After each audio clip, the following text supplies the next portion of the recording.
So I'm going to unshare so we can all see each other and make sure that we're all in gallery view. I invite you to turn on your camera if you can. That way we get to see each other, be in relationship with each other.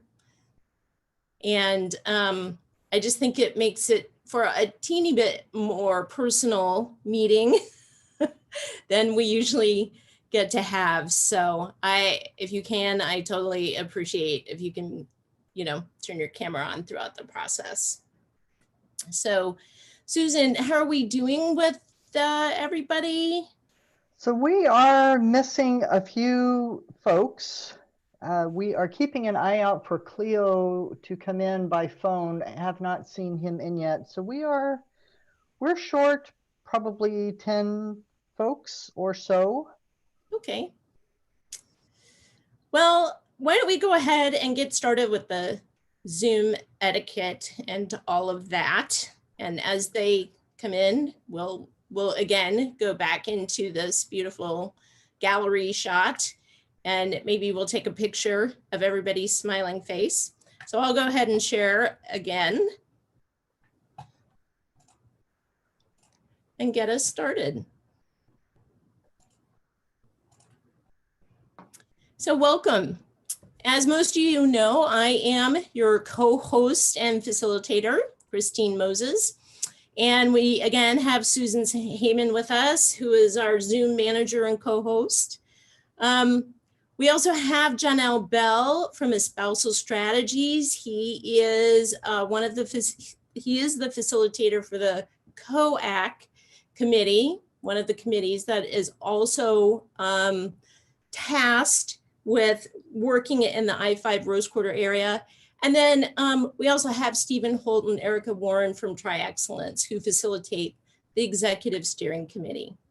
So we're all trying to engage at many different levels and to ensure that we are really connecting with the community, as I said, on many different levels.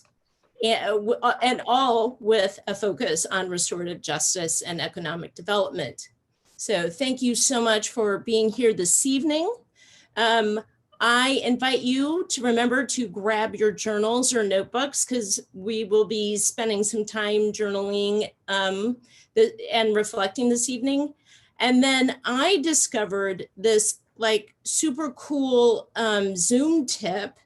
If you go up to the top and select side-by-side view on the view options, then you can have the PowerPoint on one side and the screen, the gallery screen with all the people's faces on the other side. And I discovered this last night and I feel like I'm over the moon. I'm so happy. So I share that tip with you. So Susan, could you pretty please take us through the Zoom? I would be happy to do that. And not everybody is quite as excited as Christine can get over Zoom controls. So I just want to put that out there too. Very enthusiastic Zoomer. So just a couple of reminders, and good evening, everyone. It's really nice to see all of you and be in the Zoom room with you. Just a couple reminders. Again, if you do have headphones or earbuds, something like that, we find it can help not only with background noise, but just for you to hear. So if you do have that, it looks like many of you are in rooms that you can control that sound. So that is probably just fine. If for some reason we do have your name wrong, or if you have a nickname you'd like to use, you are able to correct your name by going to the participant little feature there at the bottom of the screen. You'll see a participant icon, and if you click on that, it opens the panel, and then you are able to make that edit yourself. So please feel free to do that. Just a couple other things while we are here looking at the screen. As you know, the mute is going to be on your bottom left if you're looking at a desktop. And again, you all can figure out how to manage your video, but that is also there to the left of you. Christine mentioned the view screen and how you can create your split screen, so that's great. The other thing that would be really helpful that we just want to touch on is in that participant, that panelist panel that you are in, as well as your fellow CAC members, in the bottom right, there is a button that says raise hand. And if you can use that to indicate to Christine and I that you would like to speak, then that makes it really obvious for us, and we can get you in the speaker queue and get you as soon as you can, or as soon as we can. If you are not able to find that, then if you raise your hand and hold it a bit so that I can see it, and then we'll let you know. I'll say, oh yes, Christine so-and-so has their hand raised. That would be great. But please use that as the alternative, because the raise hand that puts a little blue icon up on the screen is definitely the most visible to us. So if you're able to do that, we would certainly appreciate that. For those of you who are listening as attendees in listen only mode, we're glad that you're here. In your screen, in the bottom middle of that, you'll see a little raise hand, that same little blue hand. When we ask if anyone is interested in public comment, if you are interested in making public comment, we'll ask you to raise your hand, and then we'll create a list around that. You are also able to see how many people are in the Zoom meeting, so you'll be able to see the participant count. So I believe those are the only other things that I needed to mention, Christine, so turn it back to you. All right. Very good. As Susan said, listen only mode. For attendees, if you have extensive public comment, we invite you to go to info@i5rosequarter.org and use the subject line CAC public comment for extensive comments. We'll have public comment at the end of this session. And I just want to remind everyone that this is a public meeting, and so everything will be recorded. We try and get this up on the website the next day to the very best of our ability. If not, it'll be the day after. So we try and make this available right away. So thank you. So our agenda this evening, I want to welcome everyone as we have. We'll do a land acknowledgement. We'll do review the agreements. And then we're going to receive a little bit of information about the discussion group engagement that's been conducted already. And then we're going to have a really deep listening session around 4 different questions, and really giving us a lot of time to work through those questions. Then we'll do next steps and public comment, and then we will adjourn. So the purpose of my land acknowledgement is to center the traditional Native inhabitants of the land upon which we live. I want to respectfully acknowledge the Chinook, the Clatskanie, the Kalapuya, the Malala, the Tillamook, and the Siletz people who have stewarded this land throughout the generations. I pay my personal respects to their elders, both past and present. So here are our agreements. Again, always sitting, and especially this evening, sitting in that place of listening, believing, and reflecting. These are skills that will carry us through our days forward, and especially in this committee. So I invite all of us really to listen deeply, believe, and reflect. Accept non-closure for the moment. This is a process. Speak your truth with compassion. Compassion for yourself and for others who will be hearing your truth. Listen to understand. Don't listen to respond. Value and celebrate each other's experiences. I truly believe that when we open up our hearts and open up our minds, we can explore very different options. And that's what I'm going to be asking us to do throughout this entire process. Make space, then take space. So that means be concise in your comments. Bring your best thinking into the room. Attack the problem and not the person. And I deeply acknowledge that disagreement and frustration and differences of opinions will be acknowledged, explored, and addressed. So those are our working together agreements as we have now in this third meeting. So I invite us to step into this with some context that I would like to provide the CAC before we get started in the listening session.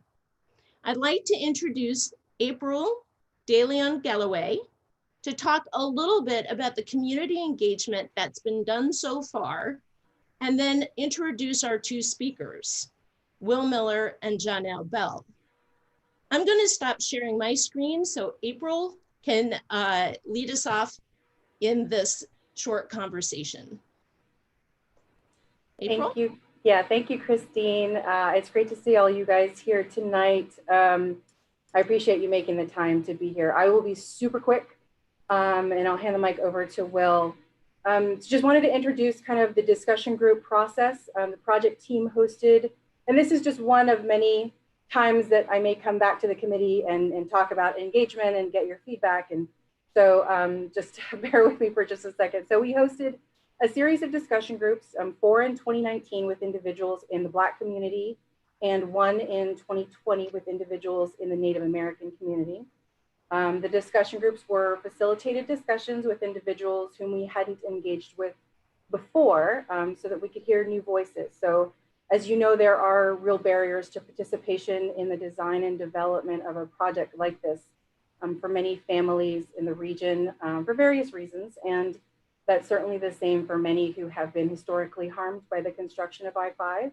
So this discussion group process is just one of the many ways that we are meeting the community where they are, breaking down those barriers to participation, and then also elevating those marginalized voices as we are doing here today by bringing this work to this committee. So we hope to provide a platform for many more of these types of discussions.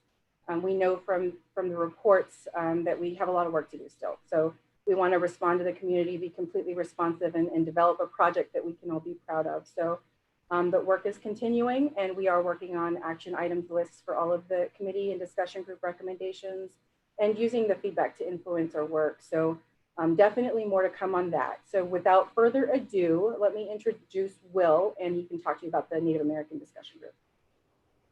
Thank you, April. Hello, everyone, to the new faces, and hello to those I've seen before. It's good to see you all. Thanks for creating this space tonight. My name is William Miller. I'm Blackfeet and Cherokee, and I serve as the Community Advocacy Manager at the Native American Youth and Family Center. We had a very, very rich discussion with members in our community, 13 members in our community.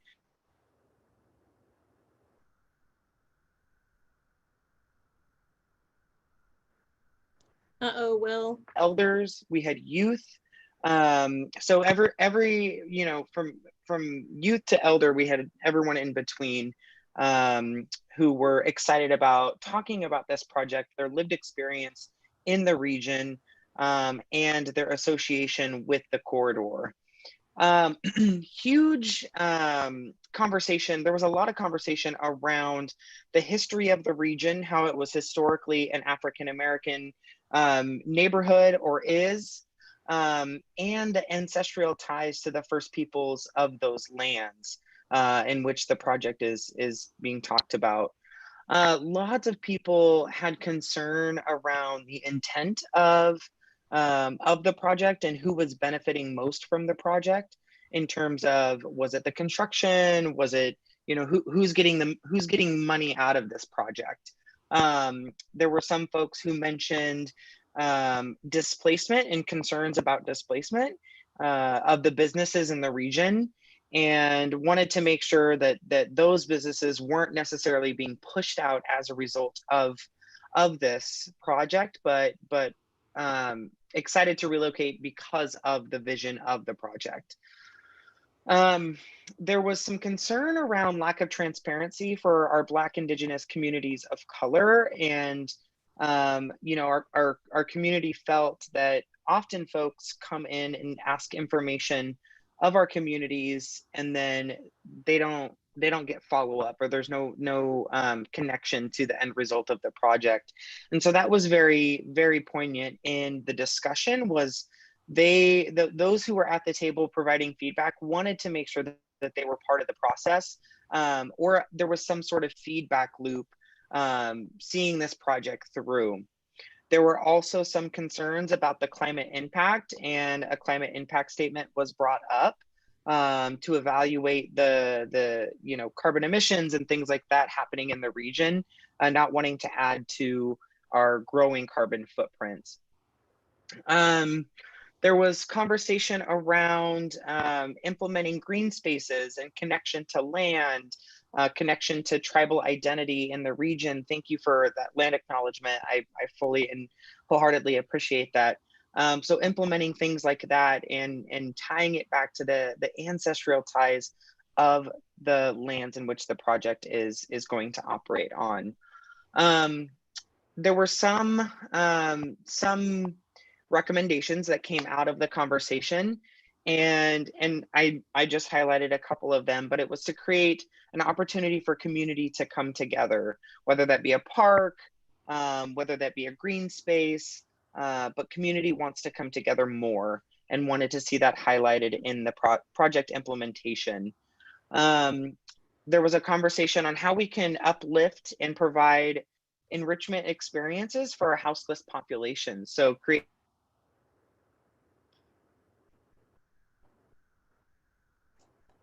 bathrooms and houseless population with resources, and alleviate some of those burdens that our houseless populations are facing.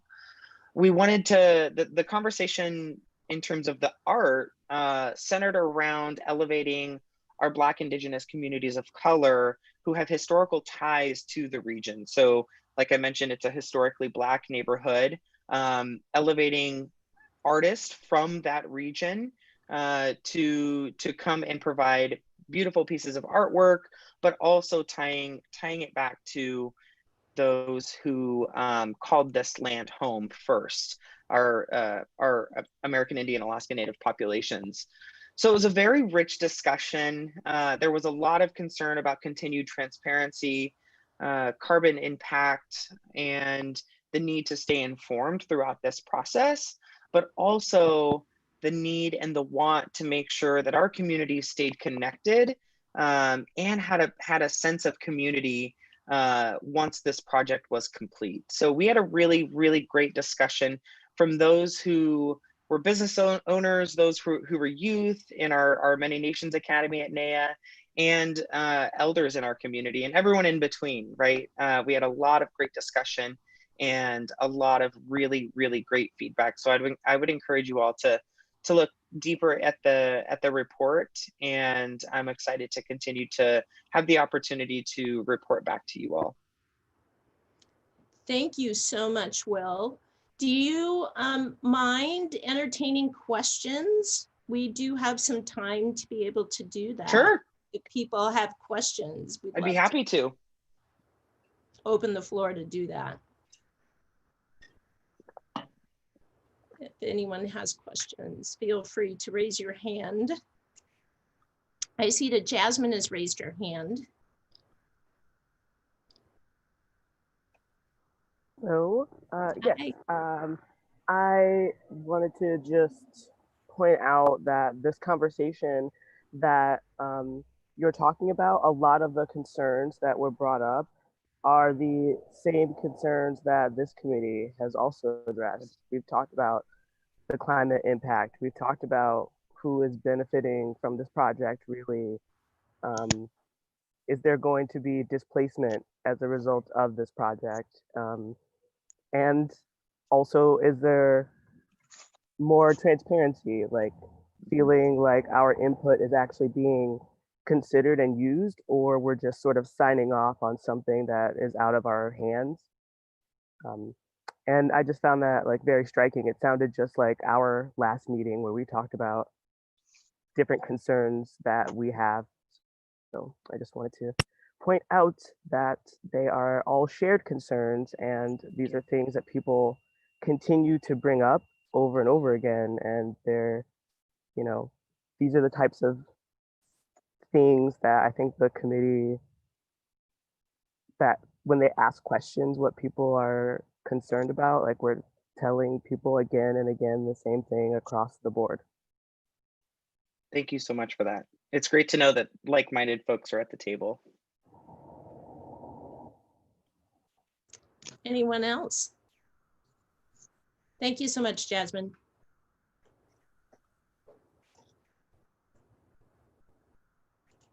Okay, well, we'll be hanging out with us for a while. I invite Janelle.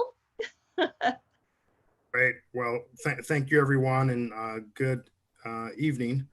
Once again, John L. Bell with Spousal Strategies, and I'm prepared to kind of read through a few excerpts from the African American Discussion Group report that both Roberta Hunt and I, Roberta is a professor up at Portland State and has been deeply involved in a number of community efforts here in Portland. So in October of 2019, on October 8th and October 9th, Roberta and I had a chance to conduct focus groups with four separate groups of about 10 to 15 African Americans, some of whom had been displaced, others who were still living in North and Northeast Portland. The ages ranged from 19 to 80.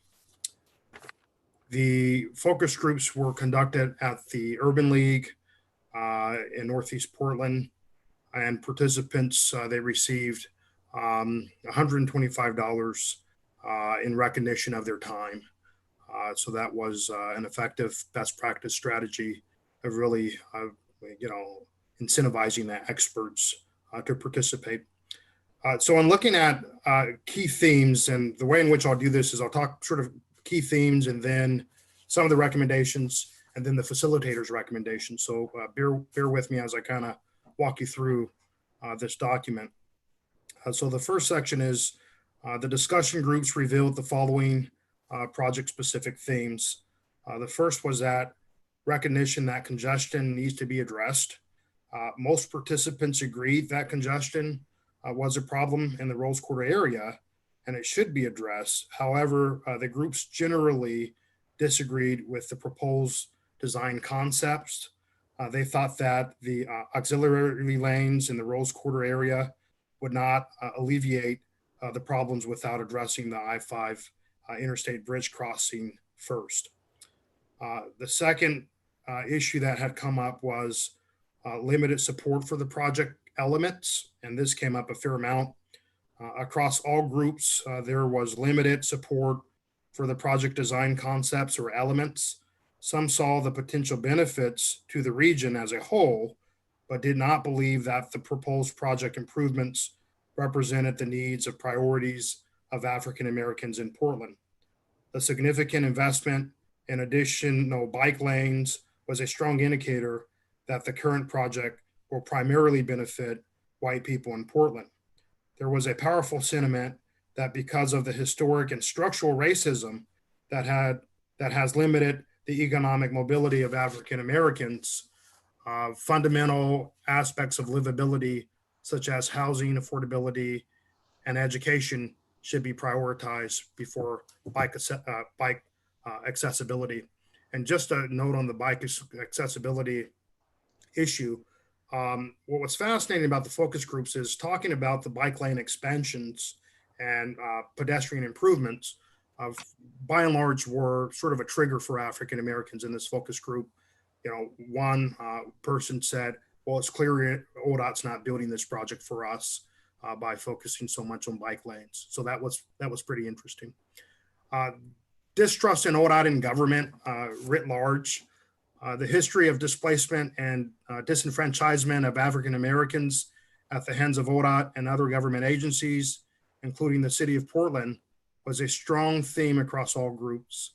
Many individuals voiced the continued sadness, hurt, and anger of being forced out of the Albina and Rose Quarter area due to decades of urban renewal programs and policies and rising property taxes driven by increasing development and gentrification. Government agencies and project partners are not doing enough to address gentrification. Many participants also felt that the goal of this project was less about addressing congestion and more about opportunities to spur the continued development of inner Northeast area for the benefit of wealthy corporations and populations in Portland. They felt that this project would further gentrify the area and displace the remaining African American people and businesses. In addition, there was widely held skepticism that the city of Portland's preference policy would help mitigate the displacement of African American Portlanders in a meaningful way. The next was the African American community, and this was in quotes, no longer exists as it used to. In fact, I should point out that to many of the participants, some of whom had to bus in to participate, almost in some ways, on one hand, they were appreciative of having the opportunity of weighing in with their feedback. On the other hand, it was extremely painful for a lot of folks to have to relive the community that no longer existed. And so that was sort of a salient point. Participants in all groups spoke about how the African American community that used to exist in the Albina and Rose Quarter area no longer exists. One participant said that it is disingenuous to refer to the African American community anymore because the population has been splintered and relocated so many times. Some expressed skepticism that a true community could be restored, but most were interested in discussing investments and projects that would help support the remaining African Americans in the area. That was a common theme, that if this project were to move forward, that it ought not further any additional displacement of African Americans who are still residing in the area, and that there ought to be some way to recognize that. The discussion group participants emphasized the following themes related to values and what would be meaningful investments for African Americans in Portland. So we're kind of getting into the next section, which is more sort of around some recommendations.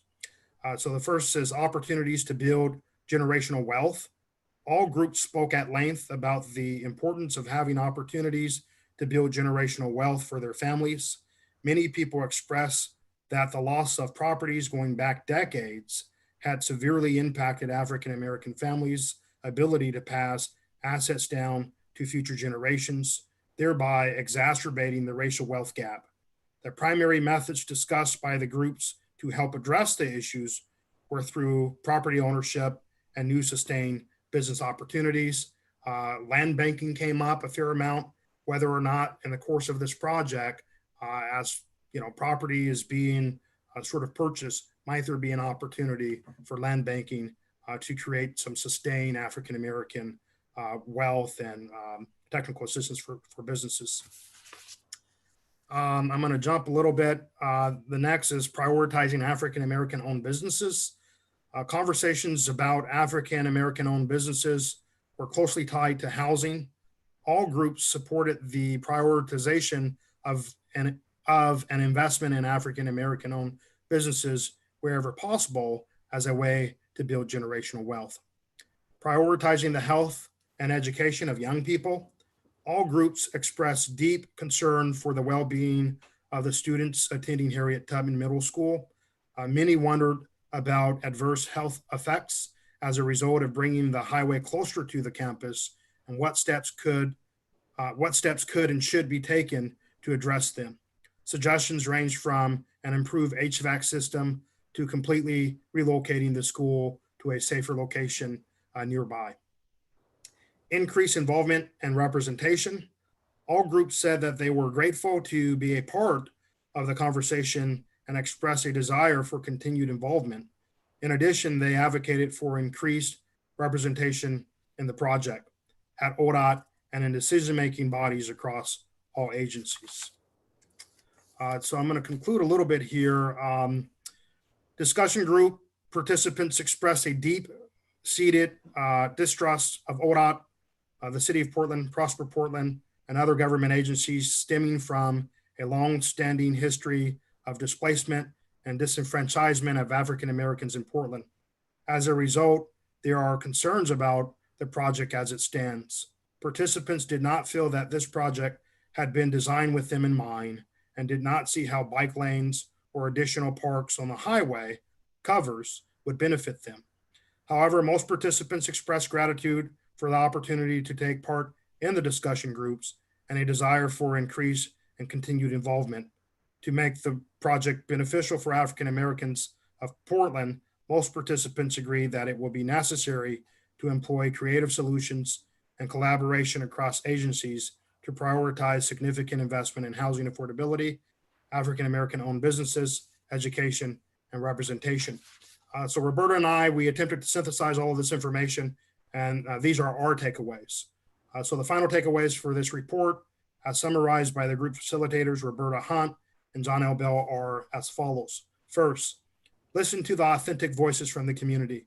The list of recommendations was derived from discussion groups with community members ranging in ages from 19 to 80. The majority of participants had some longstanding relationship with the area.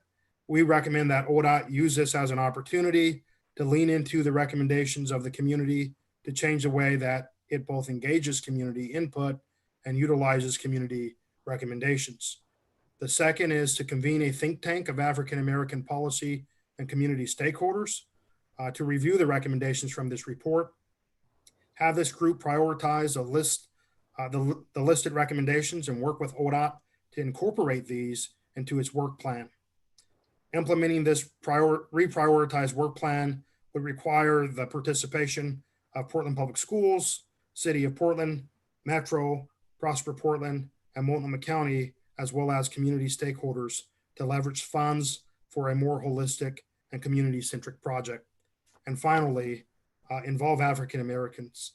Participants said repeatedly that they would like to be involved in early idea generation and decision-making around this and future projects. This desire is for participation at both the policy and grassroots level. So that sort of is a Cliff Note version of the report. I would encourage all of you to really take time to read the full report as well as the raw material from each of the focus groups because again, I think it is really sobering. As an African American who grew up in Portland, North and Northeast, this is my editorial notes now, and as someone who had family who were displaced from Albina, I think a lot of the themes in here are sort of echoed throughout a lot of the Black community in Portland. So with that, I'll take any questions you might have. Steve has his hand up, Christine. Yes, please, Steve.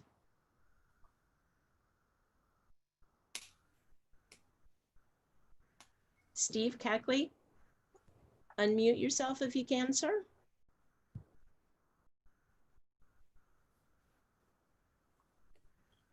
All right, we'll come back to Steve. I think no, he's unmuted now. Yay. Can you hear me? Yes. Hey, John L., where's that report available? I'd like to read it. Everyone will be receiving a copy of it. Great, thanks. in the information coming to you for the next meeting. Great, Yep. and I would We'll have like, the full report. would you please include, he referred to the raw material as well as the actual report, if you could include that, and if you would, as I've requested before, I like this as a hard copy, so send it to me as a hard copy in the mail or by courier or whatever. Thanks. You bet. Hi, Steve. It's also right now it is posted on the website, so you can certainly wait for that package, but it's also available in case anyone would like to view it. Great, thanks, April. We have Claire and John in that order. Hey, I was wondering what the plan or process is, probably on the part of ODOT for addressing what came out of what both Will and Janelle reported on. I'm going to ask Megan and April to address that. Sure. April, do you want to address that first, or do you want me to jump in here? I can address it. It's cool either way. So there's definitely a lot of painful testimony. It's just really impactful. Our team has worked recently to kind of look at the items that are directly within the agency's purview, and also looked at how we can convene partners to address the other recommendations that may not be under the agency purview. But as John now mentioned, it's a greater partnership. And I think, Megan can speak to kind of the work that we've been doing with partners lately on that. But right now, in terms of implementing kind of actions, we are drafting action items that came from those groups and directly creating our own list of to-dos in order to address those particular actions. So that's requiring, as you heard from Janelle and from Will, there's some big work, I think, that we need to address for sure. I think it's in terms of, when you look at design and certainly construction implementation, there's a lot to do. So it's going to be, it's a long work. It's going to take some time to address all of it, but we absolutely intend to. And those action item lists are going to come to this committee as well, so you can kind of see what the progress is on working through those recommendations. Thanks. Yep. And one thing they both mentioned was having the opportunity for continued feedback. Is that somewhere in that list going back to both of those groups? Yeah, absolutely. So what we wanted, very candid feedback from the group. So ODOT was not present at those discussions. We hoped that that would help and ensure that they could be comfortable to say whatever they felt they needed to say about the project and the process. So we did offer, though, the ability, of course, to loop back with the project. Some chose to remain anonymous. So those folks that chose to remain anonymous may not receive the same information that the others who chose to sign up with the project and receive some information. So that loop back is certainly still happening with those who chose to continue to engage with the project. Yeah. And yeah, Claire, what I'd add to that too, and thank you, April, for that explanation, is that, we've heard the themes from this group, from Native American discussion group, as well as the African American discussion group, on the need for greater transparency. And so as the first step is to report what we've heard and start working with our partners. The same presentations were made at the Executive Steering Committee just yesterday as well. So making sure that we're working collectively together to be better government. ODOT has a role in that, and a significant role in that, and how we partner with our other agencies, really to address the broader issues, both transportation, housing, economic opportunities together is going to be really important. And then how we showcase what we heard and what we're doing is going to be a very clear feedback loop that we need to make sure that we follow up on. So thanks for asking that question, Claire. And John's hand is up. Hey there. First of all, just want to thank everyone for these just really excellent reports. My question's for Janelle. Janelle, something you said actually really quickly was very compelling to me, and I just wonder if you could give any details that may have come out in the discussion. You mentioned land banking. Is there any more detail you can give in that concept that came up? And I may have a follow-up question, but that's my question. Sure, that's a great question, John.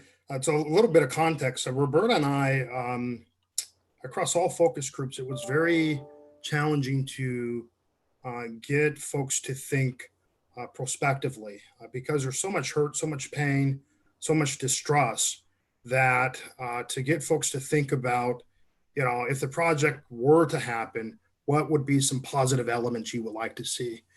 And so this was one of them that finally came out, was the notion of land banking, in that in the course of this project, if property is purchased, as is normally the case in any sort of major capital project, if buildings are purchased, might there be an opportunity of setting aside some of those properties for land banking for African American, either small business development opportunity, technical assistance opportunity, possibly housing.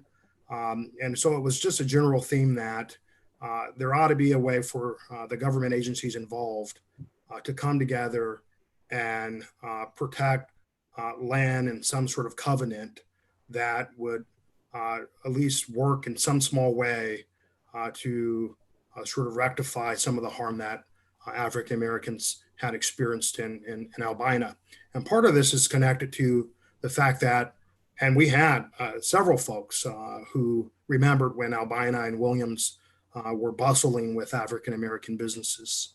So there, a lot of this came from the notion that wouldn't it be prudent to at least try to rectify that part of the history.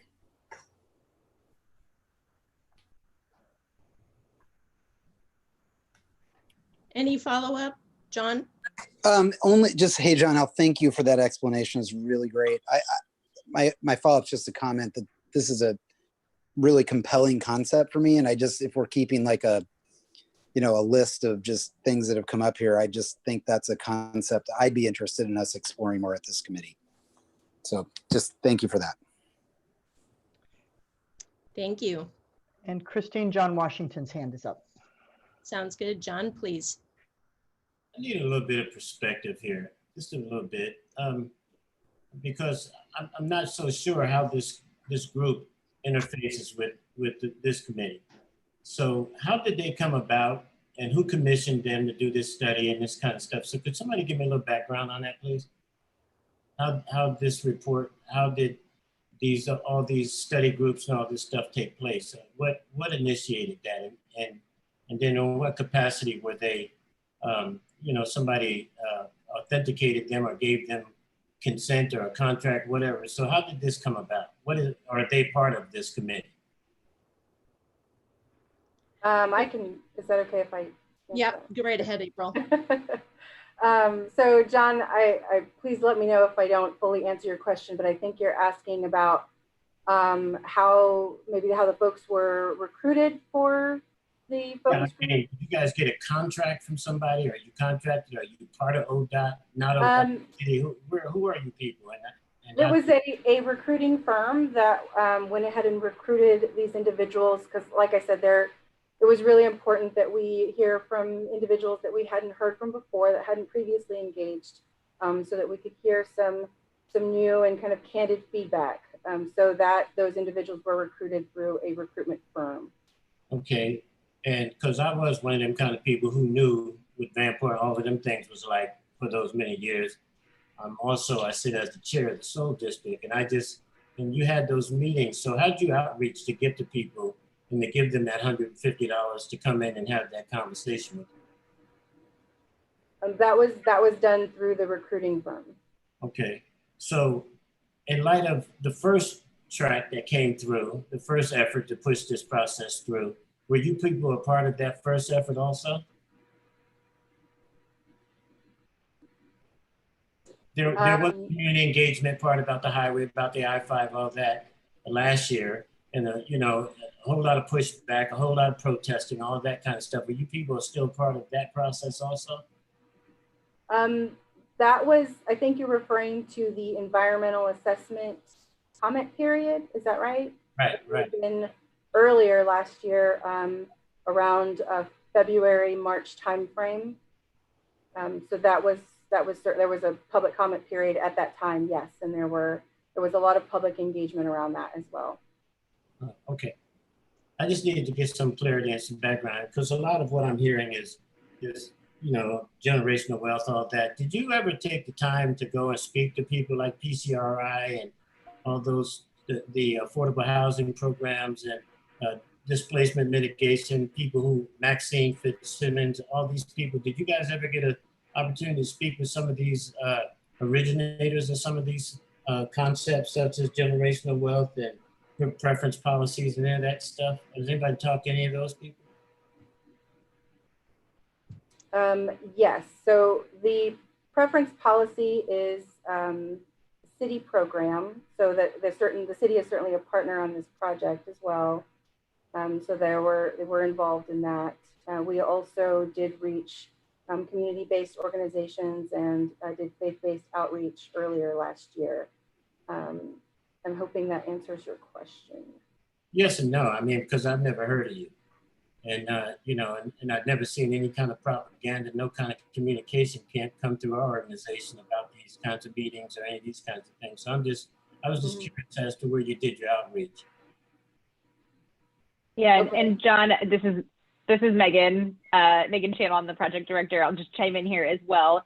And that as we were standing up the executive steering committee, they just had their second meeting yesterday, making sure that we also had community-based organization representation on that committee. So we have representatives from the Northeast Housing Strategy, Northeast Community Development Initiative, as well as the Williams and Russell Project. So just to make sure that kind of at different levels throughout the project, that we have that community representation and strategically the voices of the historically harmed community. Yeah. Okay. All right. Just getting some little background. So thank you. Thank you so much. Any other questions here?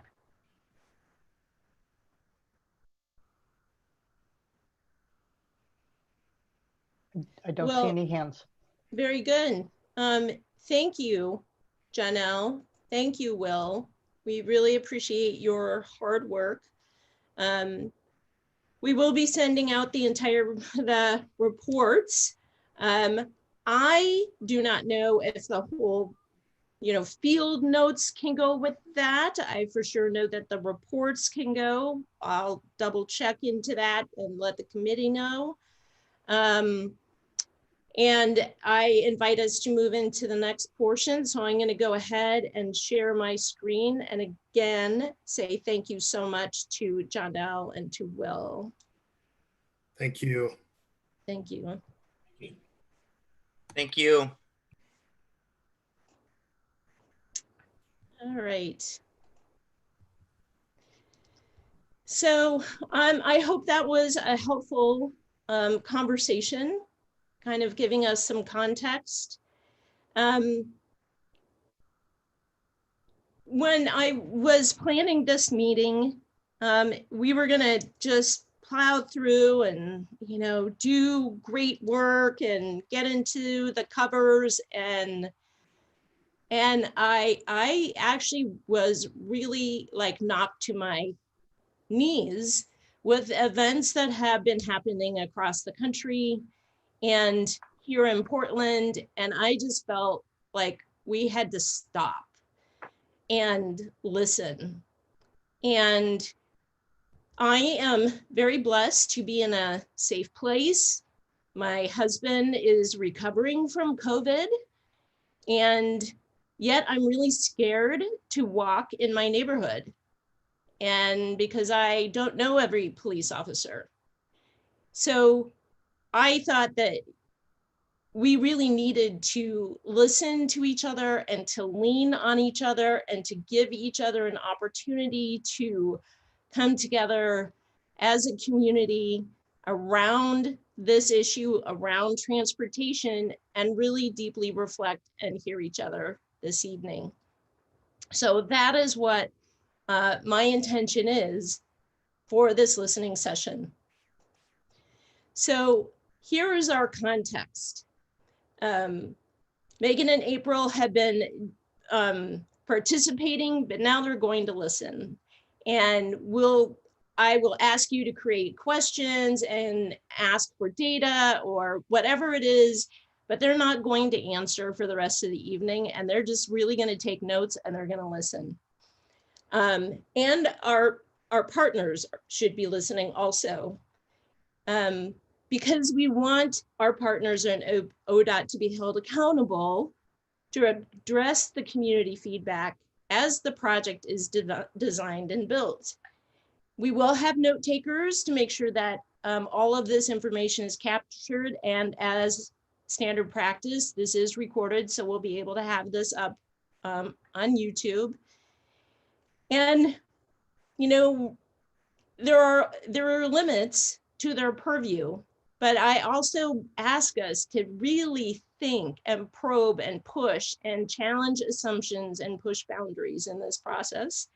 And I will be centering specific voices. If I need to, I'll be asking people to participate. So I would like us to come present. So I'm going to read through this. I'm going to ask you to do this. And it is a centering exercise. So if you don't mind, please close your eyes or gaze softly down. Feel the chair under your legs. Feel the support of the chair or the support of the couch that's given to you.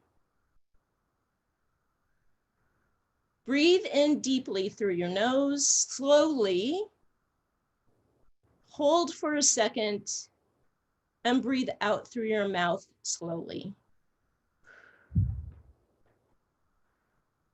Feel your hands in your lap.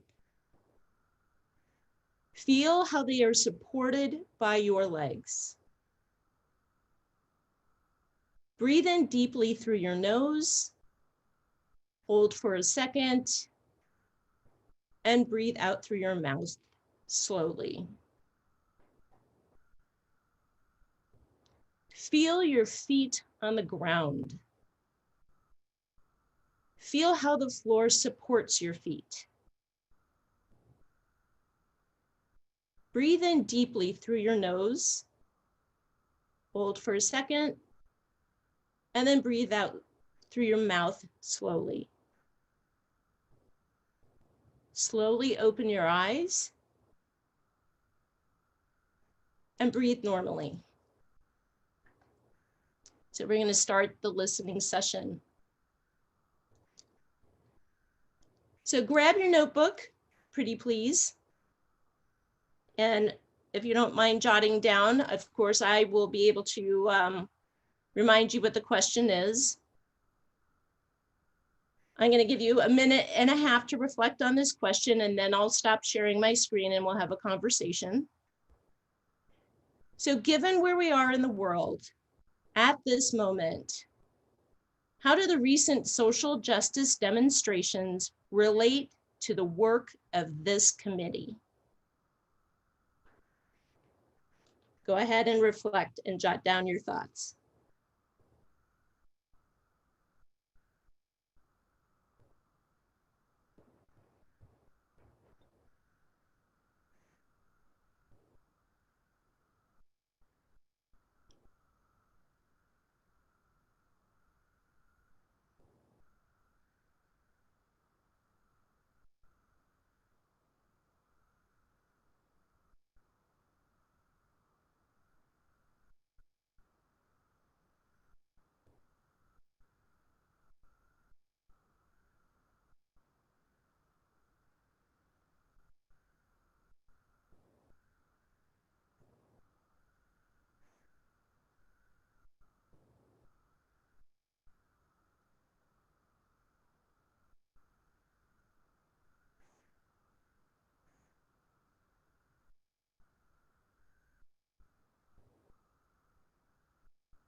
Ten seconds left.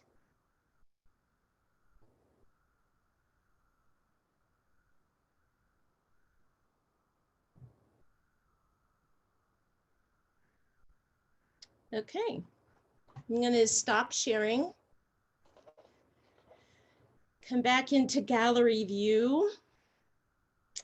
And I would love for us to have a really deep conversation about this question.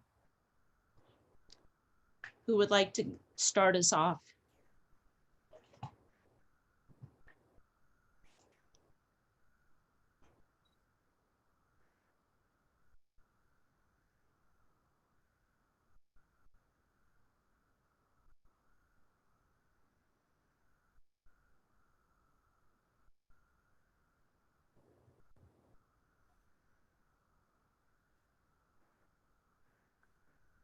See, Jasmine and Clint have their hands up. Thank you. Jasmine. Hello. Hi. I hope you can hear me okay. As soon as I want to talk, there's a weed whacker going off with this, so I apologize. But yeah, I'll take a stab at this one. Given where we are in this moment and how the message of these demonstrations has been continually pushing that marginalized Black and brown voices are being ignored and diminished, and that we're constantly being targeted for the benefit of others, that the work of this community should be that we acknowledge that the historic neighborhood and community of North Portland and Albina doesn't, they want to have a safe environment where, you know, it's not just this new area with like pretty buildings and sidewalks and parks and things. Like, they want a community where they can have equal resources, equal access to clean schools that their kids can go to, that they don't have to worry about pollution in their school when across town this other more, you know, expensive school has, they don't have these concerns, they don't have these problems. It's acknowledging that Black and brown community matter. Yes, thank you. Thank you, Jasmine. Yeah, I will be brief because I want to be sure that other voices have the opportunity to be heard. I feel that this committee needs to hold ODOT accountable for its role historically in the displacement of folks that lived in this neighborhood that will continue to be affected. I also see the fact that it has gotten this far along in the process without taking that input to begin with shows me that ODOT is part of the systematic problem that when we are in the streets, we're not protesting a single event. We're not protesting a series of events. We're protesting against a system that allows these events to occur. Transportation has played a very large role in what that system has done to folks. And so without ODOT making a full acknowledgement and halting this project to understand how these resources could be better spent to address the historical wrongs, I just don't know that, I don't know what it is that our committee can do in this situation. I would ask ODOT to absolutely pull back these funds and spend them where they belong. We're talking what's going to be nearly $1 billion. And we're not talking about how we should actually be spending that money to address, you know, like honestly, very recent historical wrongs. We have, you know, multiple generations living in the city that were impacted by the original projects that occurred here. And those have still not been acknowledged by ODOT, by the city of Portland, by Legacy Emmanuel Hospital. And I think there is a huge opportunity to use these financial resources to make large corrections to those wrongs. I don't have a role in what those corrections are, but I do feel like I have a role to be sure that folks are heard that want to play a part in that. Thank you. Thank you, Clint. I see Allie has her hand up. Allie is an attendee, and she is also from a partner agency. Would you like me to unmute her? That would be great. Yes. Okay. Her hand might have gone down, or let's see. Oh, I think we can, let's try this.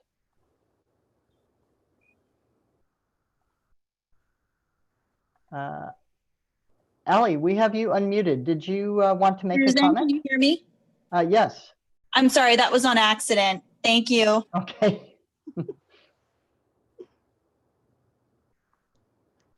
I see Brett's hand is up. Go ahead, Brett. Hi, I just kind of have maybe a process question. And I really appreciate the depth in the reports that came before us today. But I'm curious, was the OTC, Oregon Transportation Commission, briefed on these reports before their meetings in December and April? Because the timeline says that those reports would have been available to them in some capacity, right? I am going to have to go to Megan for that answer. Yeah, Brett, the commissioners were provided copies of the report in advance of their December and January meetings.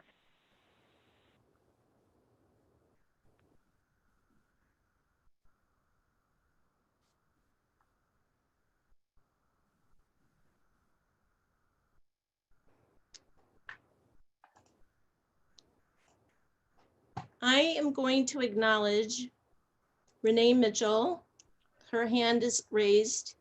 Christine, Renee is also an attendee, so I think I would advise that she may have her hand raised for public comment. Right. Okay, I will. Thank you so much for that. Mm-hmm. This is a big question, everyone. John? Washington? Oh, man. Systemic racism. Everybody can't seem to connect the dots on what systemic racism is. I think this is a perfect example of it. You know, it's so easy for a city or a municipality historically to marginalize the community of people and just simply come in and run over them, take their land, take their homes, just marginalize them as if they don't even exist.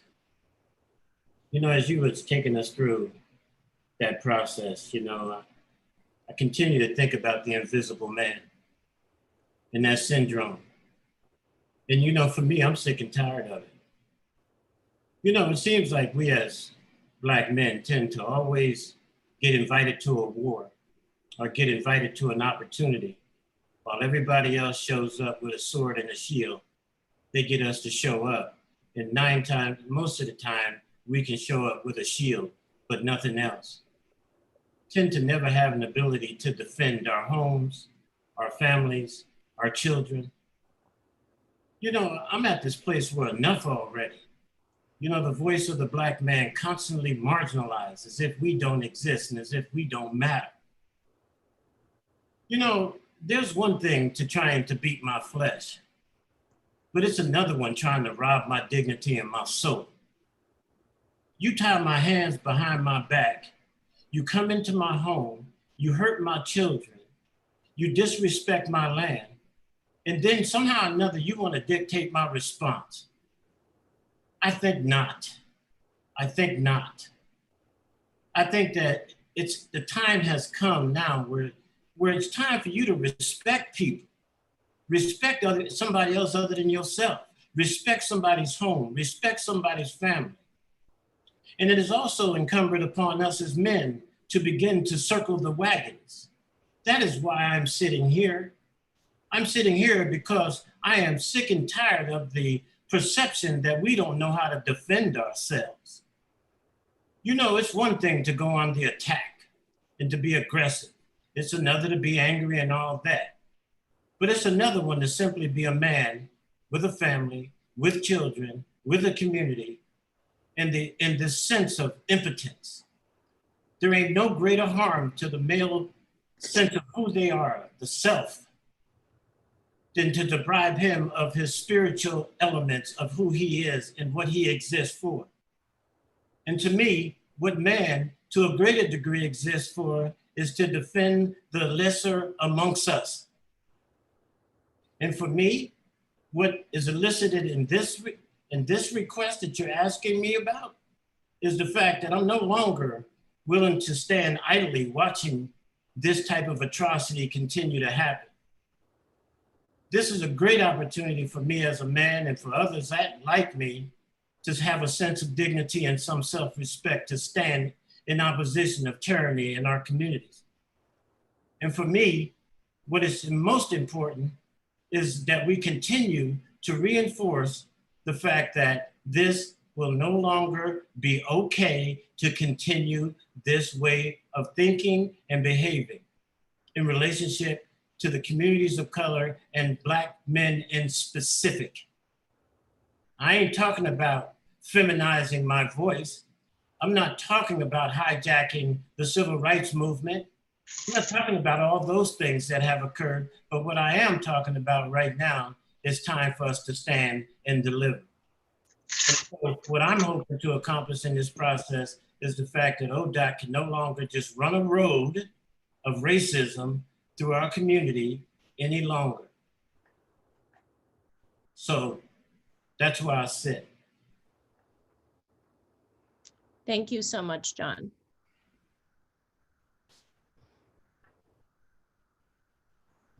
Anyone else? Diane has her hand up. Diane, go ahead. You have to unmute, Diane.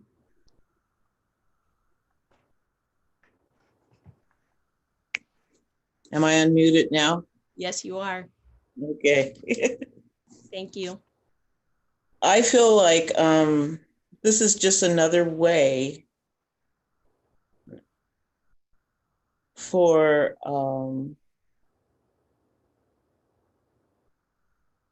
everybody to give us the illusion that we have a voice in this project.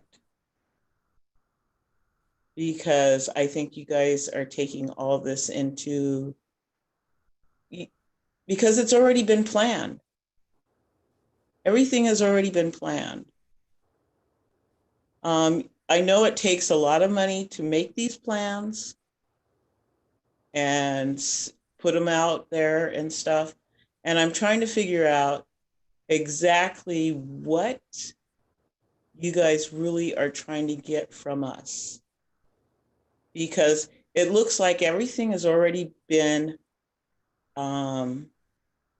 established, documented, how you guys want it to look, how, and you're just asking us for little tweaks to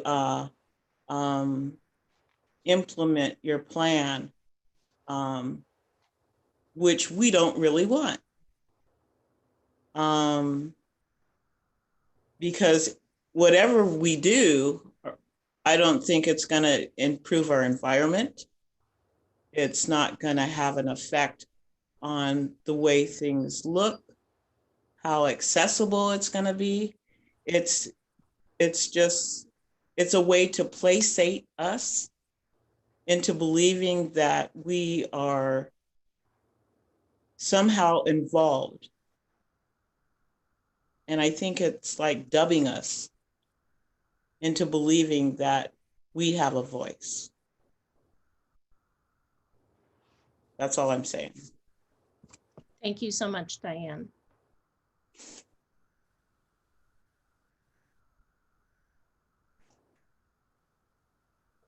Tristan? Go right ahead and unmute. Thank you. Yeah, so last time I said that I was going to, try to engage in good faith as much as possible and be patient and willing to, go through this process with ODOT. But I can't help but feel like whenever, our sort of public agencies or our politicians put together these like listening sessions, it's just sort of a tacit acknowledgement that they had no intention of answering our questions to begin with. They're like, well, we'll just, we'll listen to you. We're just going to listen. We're here to listen. But it just means that they had no intention of acknowledging us. That said, with regards to how the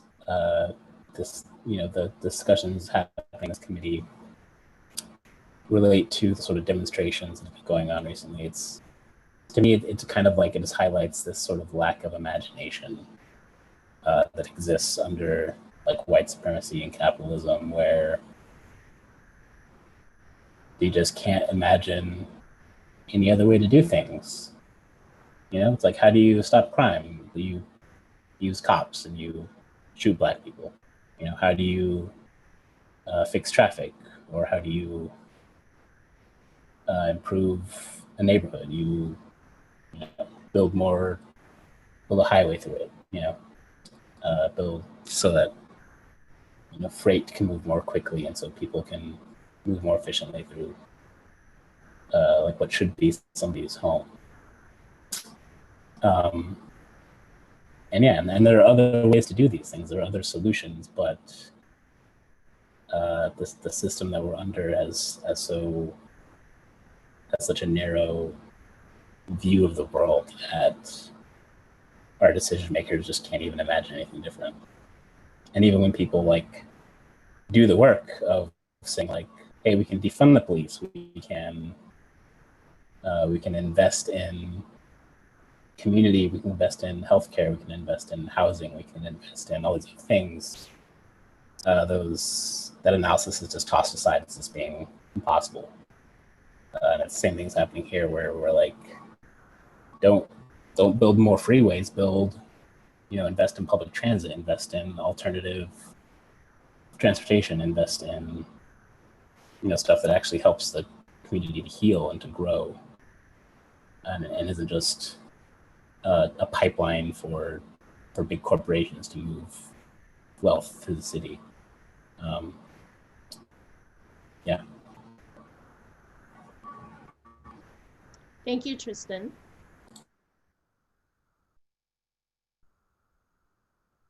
Anyone else?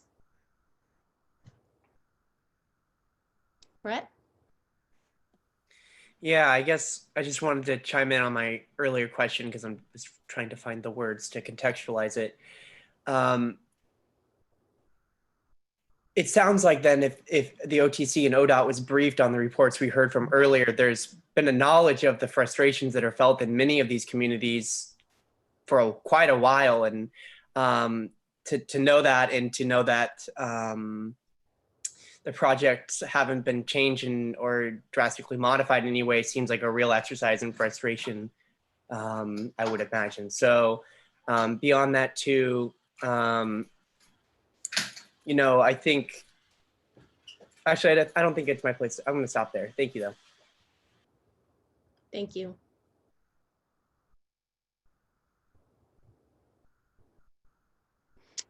Anyone else?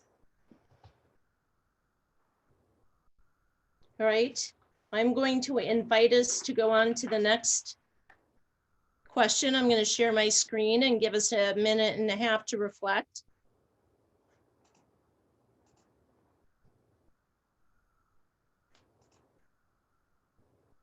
The question is, what does restorative justice in and for albino look like to you?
10 seconds.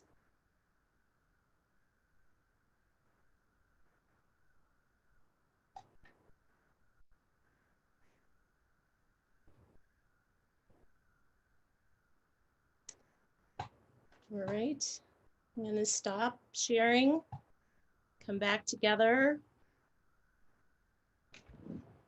Ask you all to give us your best thinking around this. Question, what does restorative justice in and for Albina look like to you?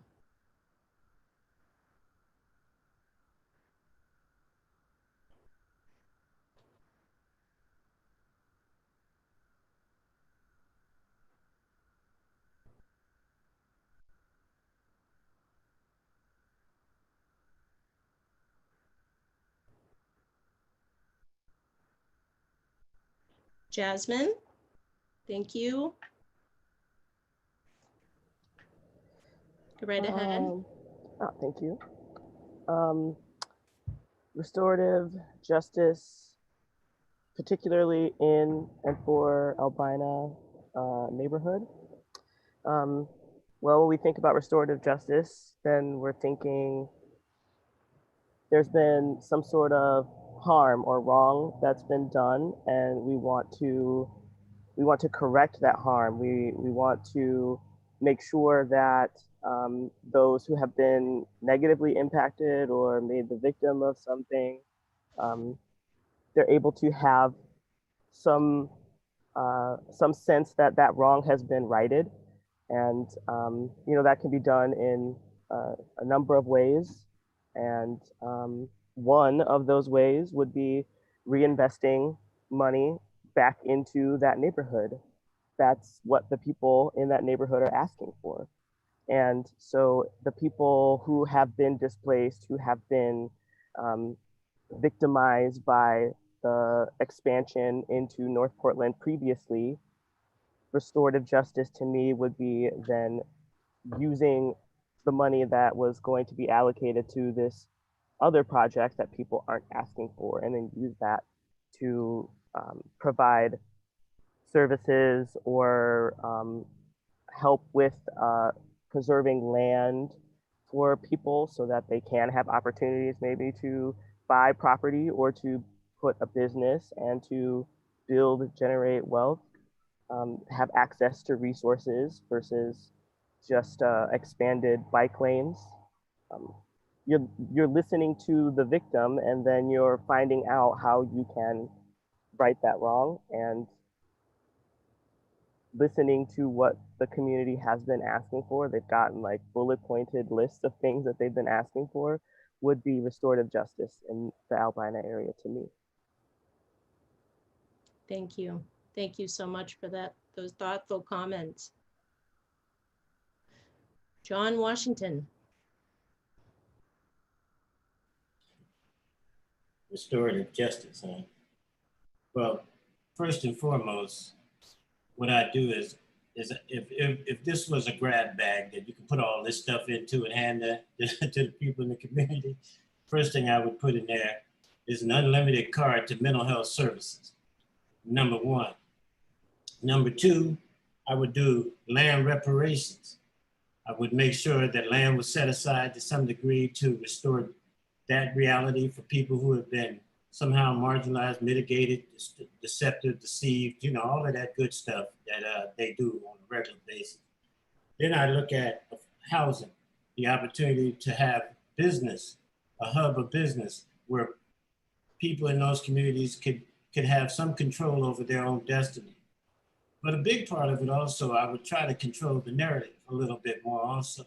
That narrative being is that we're not necessarily victims, is that we can definitely have some influence over the plight of our destiny, and that we have to empower ourselves to some degree to take that initiative on.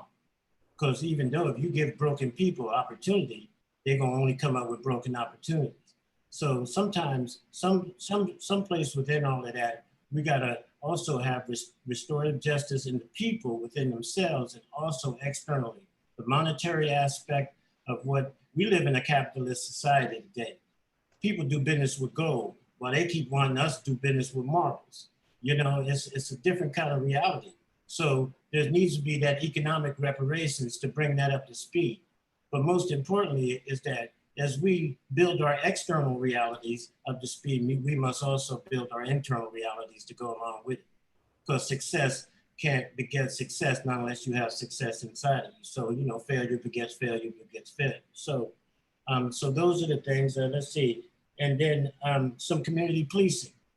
I think that law enforcement, any of those things that protect the powers that be need to be mitigated. You know, how we go about doing that.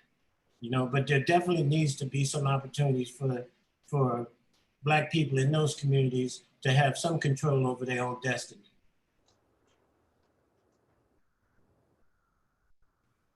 Thank you so much, sir.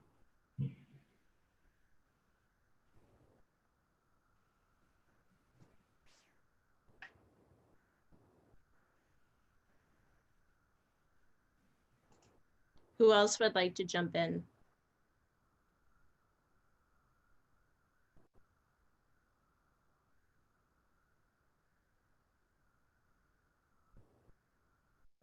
Carolyn, I haven't heard from you this evening, or Bianca.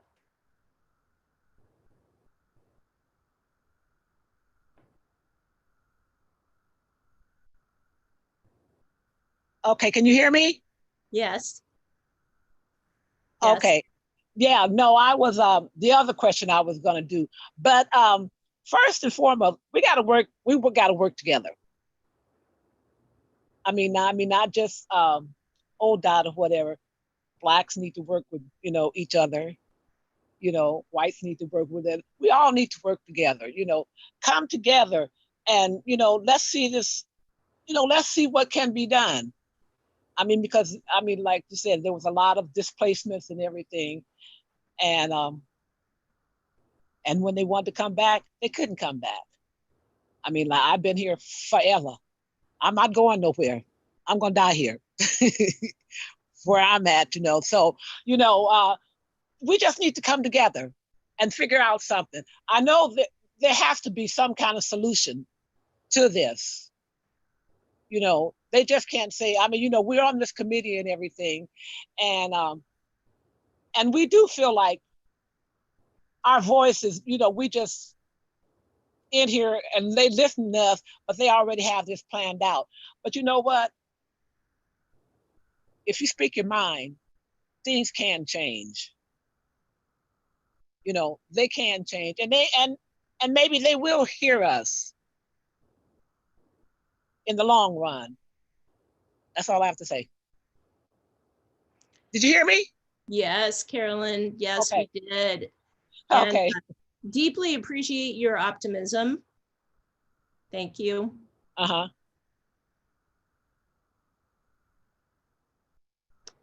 Diane, would you like to chime in?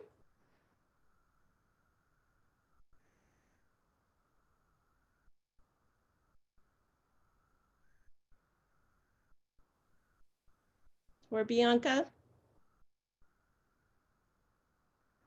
Hi, Christine. Can you hear me? Yes. So kind of just to piggyback off of what Carolyn said, just the importance of unity and strength and maybe not having a lot of numbers. That just kind of resonates with me through being at the Juneteenth march that happened this last Friday. A couple of my friends were the ones who organized it and put it on, and they did it in a matter of a week and a half, and the turnout was so huge, and they just didn't expect that.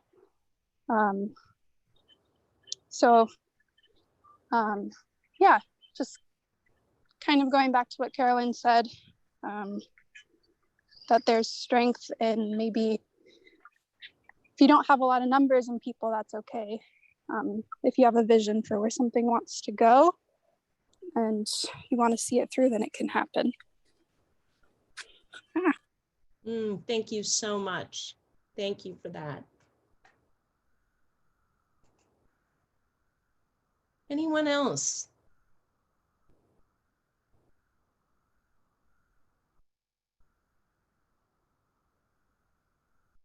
Claire.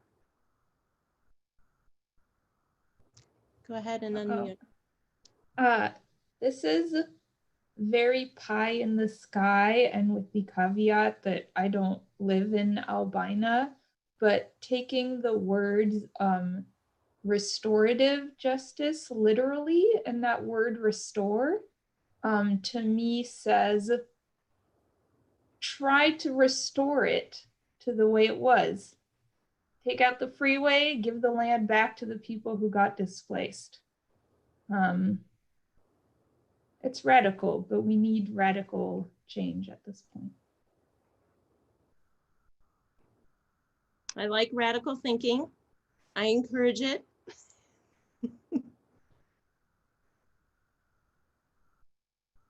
Diane? You have to unmute, or I got you.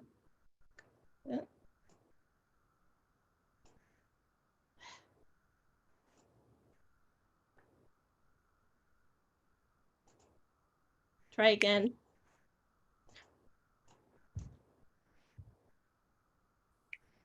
Can you hear me? Yes. Okay. I feel like to restore the justice in Albina, we would have to, give the people back what was taken from them, along with mentorship and availability, and be able to, because I've talked to a lot of people whose houses are now gone, they've been torn down and something else has been built in their place. So they can't even go back and say, oh yeah, this is our old house, this is where we used to live, and there's been a lot of that kind of thing going on. And it's like, even their history has been taken away from them. There's no place to go back to. So just an idea of being able to rebuild a community that they can call their own, that they can self-manage with mentorship. Because we've always been a people that have rebounded given the opportunity. We've built cities, and self-governed ourselves. And people come in from somewhere else and they're jealous and they mowed down the whole cities. Gone, just gone.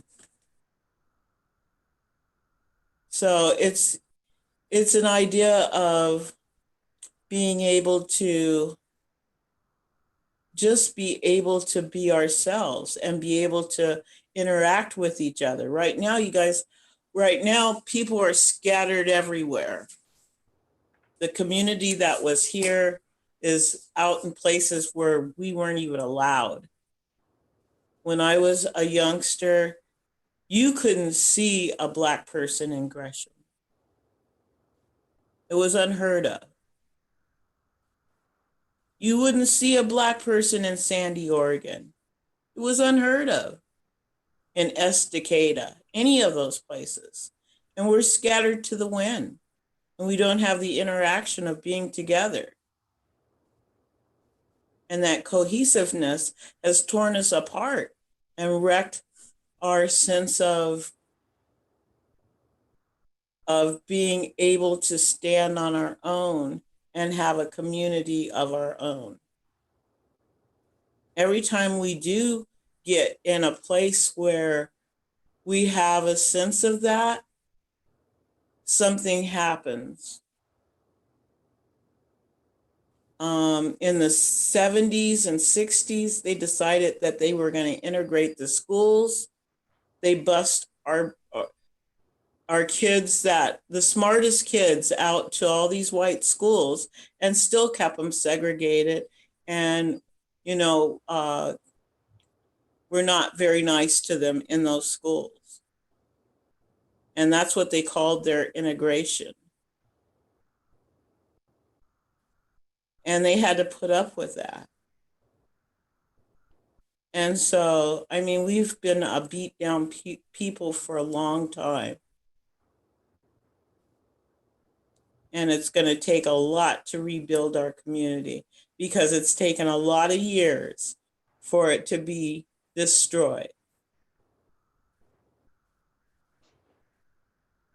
And that's all I have to say. Thank you. Thank you. I see that Brad has raised his hand. Go ahead, Brad. Yeah, I mean, it's really tough, the notion of like making amends for the wrongs that were done to the community here. I mean, people's lives were destroyed, right? They were, like Diane was saying, spread all over the area. Like that can't come back. Those people, you know, they may no longer be with us. So it's really hard to think about, you know, how to actually restore that. But like an attempt at it, I think, does try to bring back a thriving Black community where people have access to education, job opportunities to start businesses, and the opportunity to build generational wealth, which was taken away. Like these homes being demolished for the freeway, could you imagine if those families were able to retain their houses, how valuable they would be now? Like it's the amount of wealth that was stripped away from the Black community here is, I have a hard time even thinking about how much it would be. So I feel like it's restorative justice would look like completely reframing how we think about the area as how can we optimally move traffic through to how can we support people and help people thrive, which I think those are two very different questions. Thank you for that. Thank you so much.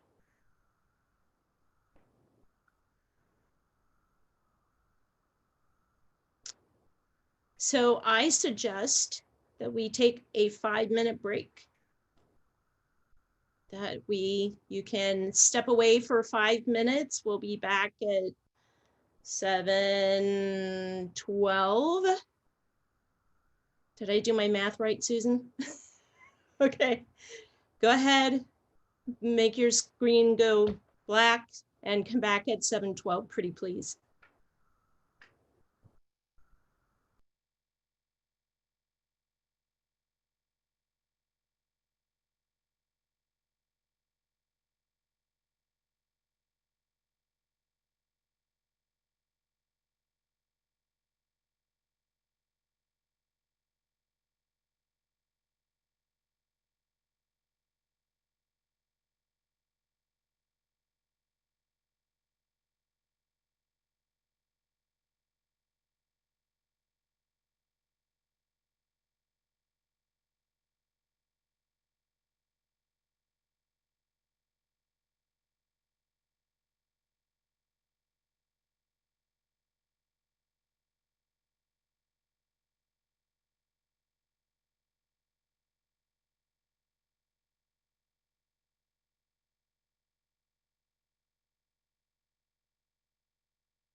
All right, everyone, come on back.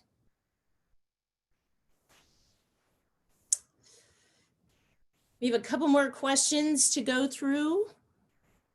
I'm going to go ahead and share my screen.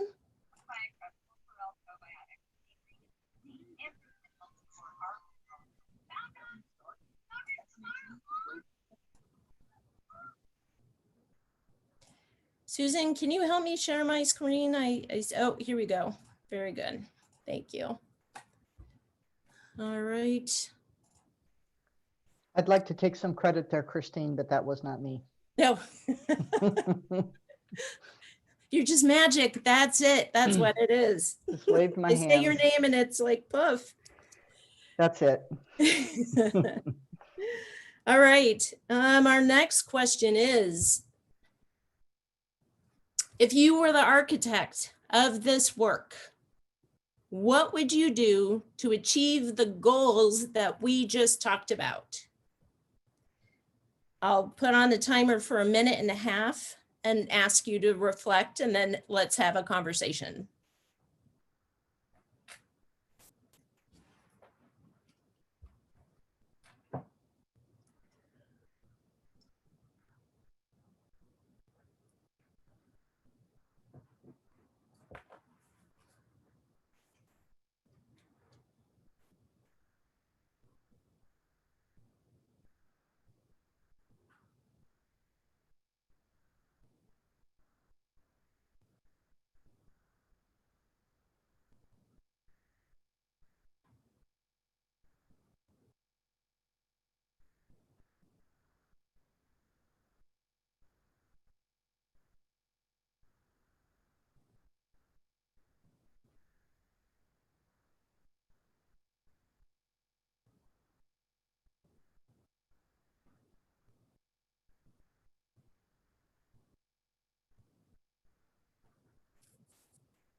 Ten seconds.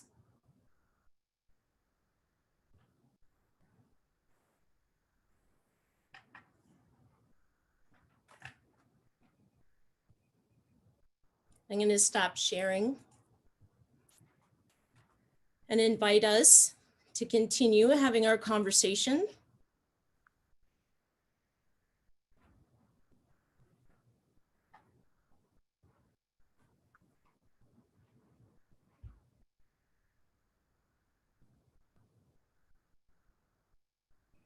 If you were the architect of this work, what would you do to achieve the goals that we just talked about?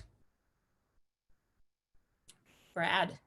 I maybe just have a clarifying question. This work, do you mean the CAC in particular, or do you mean the project in general, or what is this work referring to? The project, the bigger project. Got it. Thank you. Yep.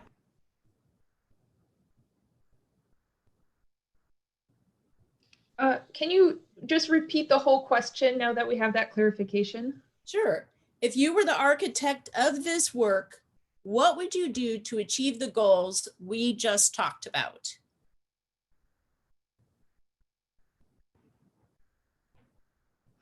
Bob. Thank you. I've been listening to the comments made by John and Diane and Jasmine that obviously live in the neighborhood and are intimately attached to it.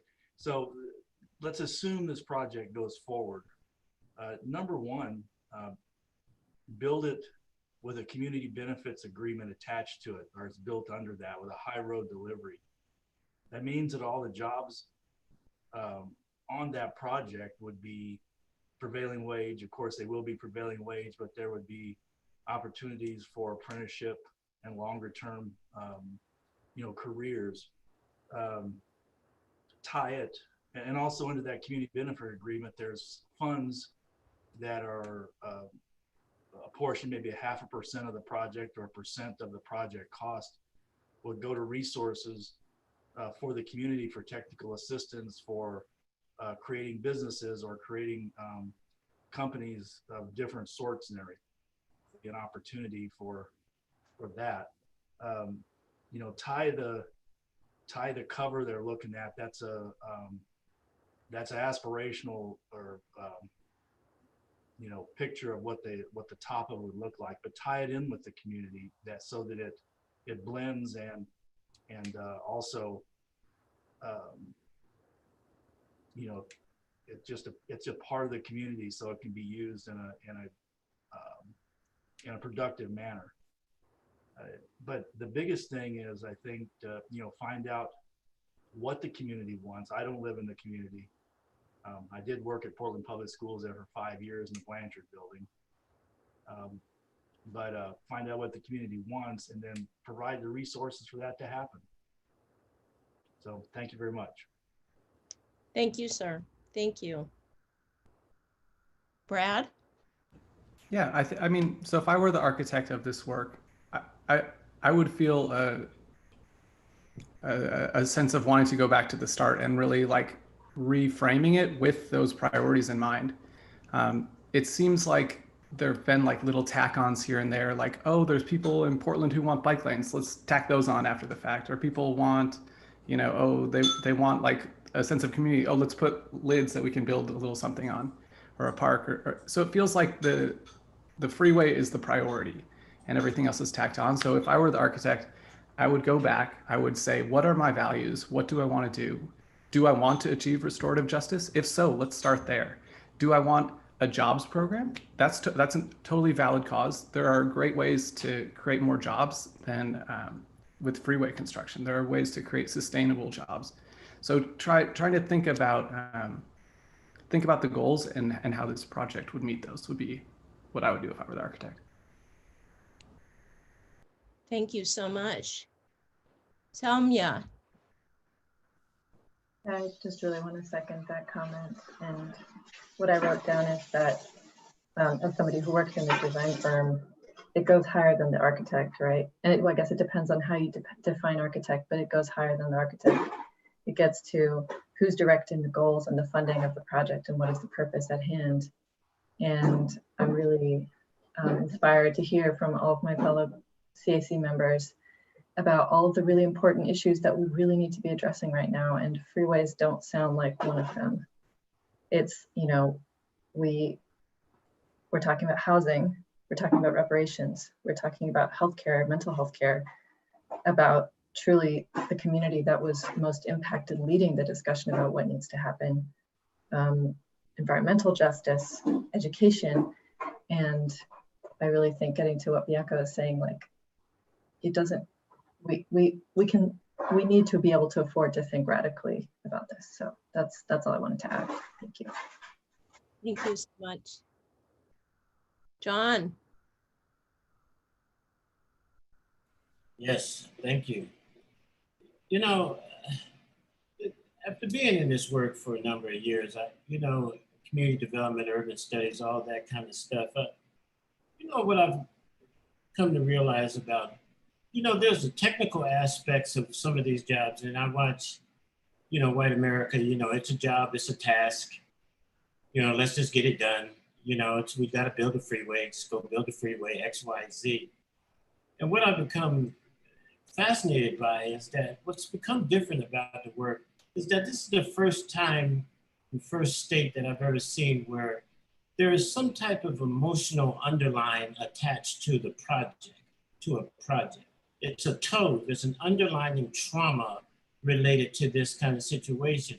And when you're dealing with the Black community, who has been traumatized by these types of decisions and stuff like that, it's not just always so black and white, you know, get the project done regardless of where, whatever, because there's other mitigating things. Now, rather good or bad, just the reality factors of these processes is that there's other mitigating things, such as emotional realities. And that's why I appreciate this process you're taking us through now. Very rarely these kinds of communities go through these types of processes of getting at the underlying emotional magma that's that's the undertow of these types of situations. People have been traumatized by these experiences in the past. So what makes you think that it's so willing, that they'd be so willing to just undergo that same kind of stuff, or even the thought of this stuff coming back at them again, having to relive that experience, blah, blah, blah, blah, right?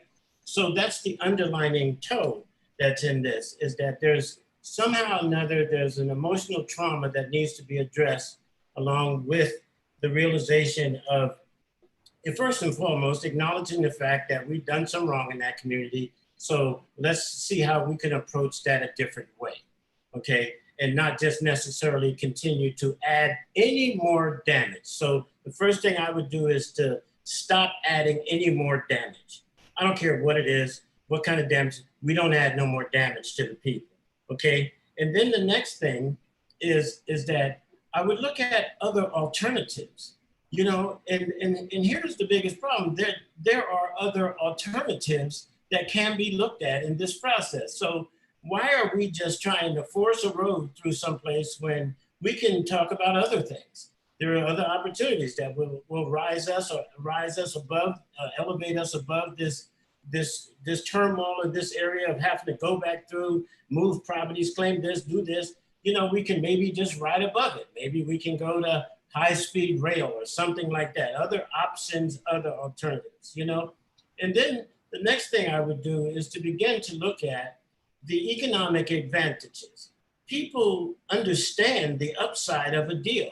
You know, most of these deals are always coming delivering the downside of the process, you know, and that you're going to be victimized by this and there's no upside, no benefit. So what's the upside benefit in this? How can we raise a community up and give them an advantage or give them an opportunity to elevate their status in that neighborhood, that community, and minimize any more damage? So for me, those were a few of the unique aspects of this, and that is that there's an underlying trauma that has occurred. And for us to assume that that underlying trauma isn't a cog in the wheel, then I think that's an assumption that's misread, because it continues to play itself out in other things. And then the other one is that I would connect the community. You know, the community it's really important that the fragmentation, one of the oldest tools that white supremacy has used over the years is disenfranchising a community and fragmentation, okay? Keeping the community at odds against each other. One organization does this, another organization does this. We go out and hire this one, or we go find the best one that suits our need at that point in time. And then we employ them in this process and they say, see, we did this. And the other part is stop checking the box, okay? You know, get into the community, find the real assets in those communities and be able to somehow or another foster good tidings and bring those people together. And I'm not saying everybody's gonna agree, but I think the personalities are different. That's what they do. But I think principles are something that organizations that are solid will agree upon. The basic principle of the community, the people that exist in it. Things are things, people are people. They come in a little bit different complex packages than things do. So we have to make sure that we're cognizant of the need of those communities and the people. And somehow when we go into them, we leave them better than we entered them with. We improve upon their condition. So if I was in charge of that, that's what I would do. I would give chickens in everybody's pot and make sure that they're all happy. No, I'm just kidding on the last part, but I do believe that, you know, this whole idea is just simply do no more damage. Mm-hmm. Okay? And really build upon addressing, because when you make a people continue to feel invisible and unheard, you know, about their pain, and if you can only suppress that for so long. And if you keep on adding trauma on top of trauma, and we realize that trauma is 6 generational, you may not have to deal with us, but you may have to deal with the great-great-grandchildren of us 6 generations from now, that's telling you, hey, look, enough is enough, like they're out there doing right now. You know, so I'm just one for that aspect of things, is that if there is another option, I would employ our research enough to seek those other options, look in other ways to mitigate the fact that we have traumatized the community once before. Is there another way for us to go at this instead of the same old way? Let's just drive a road through it with a bulldozer. So anyway, that's what I would do. Thank you. Thank you so much for that. Brett.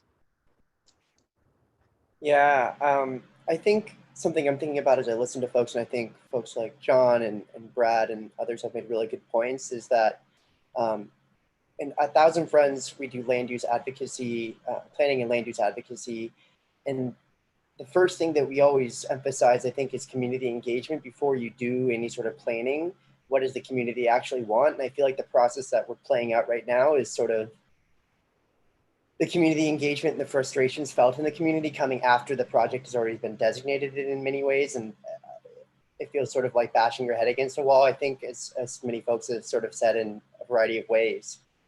So I think that just seems sort of like a diametrically opposed sort of force in some way where folks on this committee especially are being asked to comment on the project, but we're not even allowed to give particular amounts of comment on the function of the road and roadway expansion itself, which is kind of the bread and the butter of the project. And the other thing I'm also thinking about, and that maybe hasn't gotten as much attention in this meeting today as it needs to, is climate justice and the impact and the intersections of racial justice. I'm thinking back to some reading I did more recently, a New York Times article on Black maternal statistics and air pollution and climate change, and the links that you know, a lot of the health issues felt by Black mothers in particular are directly linked to air quality and climate change. And this project does nothing for either of those things. So I'm kind of thinking that needs to be recentered in the conversation as well. Thank you so much, Brett. Sis, could I just say one last thing on what I was saying is that for our committee, I think that it would be valuable for the committee to understand is that in some of the research that we've done with the history of Blacks in Oregon, is that when we looked at Blacks on the national, the question was, what was unique and different about the African American in Oregon versus the Blacks that were freed in all the other different states? And one of the things that we found that made the Oregonian, the Black and Oregonian unique is that land use was the primary difference between, the issue of access to land was the primary difference between the Black in Oregon and the Black in the rest of the country. So if you look at the basic trauma that is related to land use issues, okay, when we start looking at that, that's one of the core based traumas of the community that exists, Blacks that existed here in the state of Oregon over the history of Blacks being in this state, is that they just could not, that this was the last state that would allow Blacks to own land in the country, okay? So when you start talking about, you know, interrupting land use and that kind of stuff, you already elicit a core-based trauma that most Blacks don't even understand why they get agitated about it. But the history of the Black in this state was the issue around their ability to own and be a part in land use and own land. Thank you for that context, John. That's so helpful in our conversation. I really appreciate that.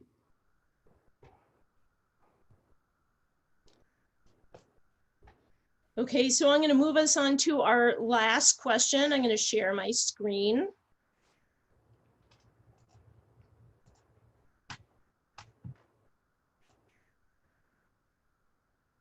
What would demonstrate to you that the project has achieved the goals that we just discussed? Examples: wealth generation, public art. I'm trying to ask for measurable ways of holding ODOT accountable. So I'm going to give you a minute and a half to reflect, and then we'll have a conversation.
10 seconds.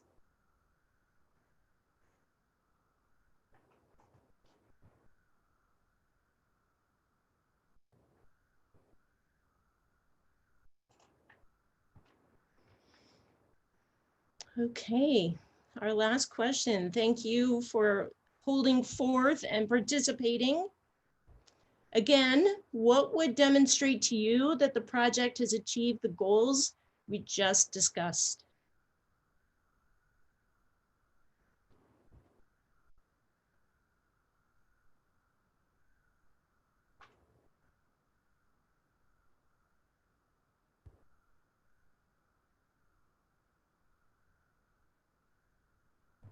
Tristan, is it okay if I pick on you and ask you to chime in? Sure. I would say that I mean, the only way I would be convinced that, you know, that ODOT was like taking community input seriously and actually interested in prioritizing all of the areas that have been identified on these various committees and like the Native American Youth and Family Center outreach and outreach to the Black community, as if this project were just postponed indefinitely in its current state and just canceled. Yeah. Because it doesn't, yeah, like none of the feedback that has been received thus far like shows any support for the project as it currently exists from any people who are actually like impacted by it. Thank you. Thank you for that. I appreciate that. Claire?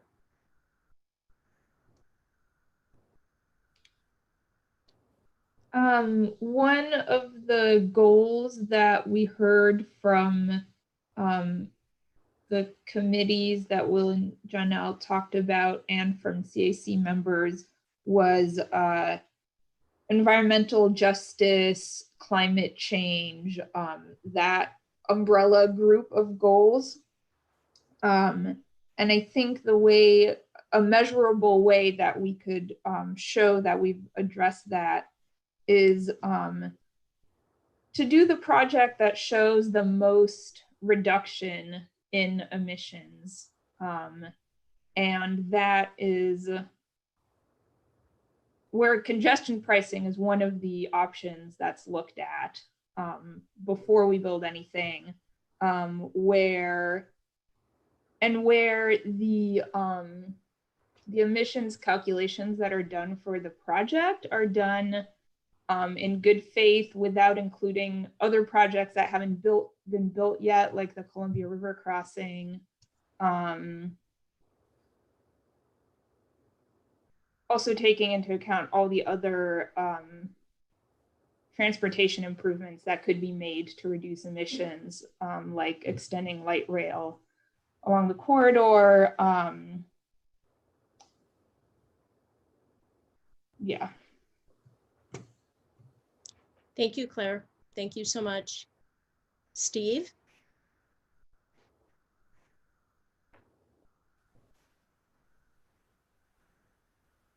Hi, Steve.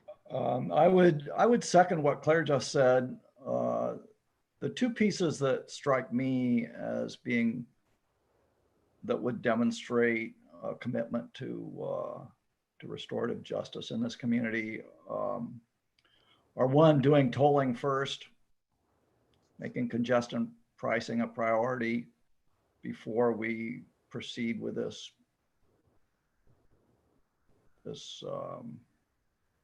bulldozing another project through the neighborhood. And the other is making a buildable cap from, say, Going Street to south of Broadway that would be a significant restoration of wealth to the community, or could be, should be, and would be a clear demonstration that ODOT gets what's going on here. That's my take on it. Thank you so much. You bet. David, you've been very quiet this evening. I invite you into this room. Well, I've done a lot of listening in the last meetings, and I kind of felt to a good extent that I wasn't really qualified to comment on a lot of what we were talking about. And I think there's a lot of reasons for that. But one of the things that I keep hearing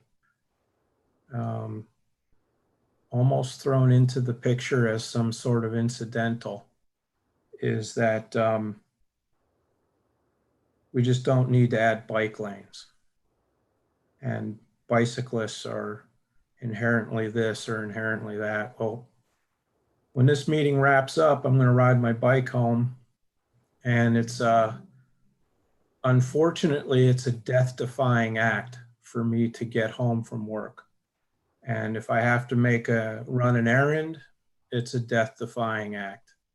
And so the idea that there might be a cap over I-5 in what I have to say is probably the most dangerous place as a pedestrian and as a cyclist in the city was what attracted me to be able to comment on the project. And I think if I'm mistaken, then somebody should correct me, but it seems like ODOT has a long history of doing whatever the hell they want to do.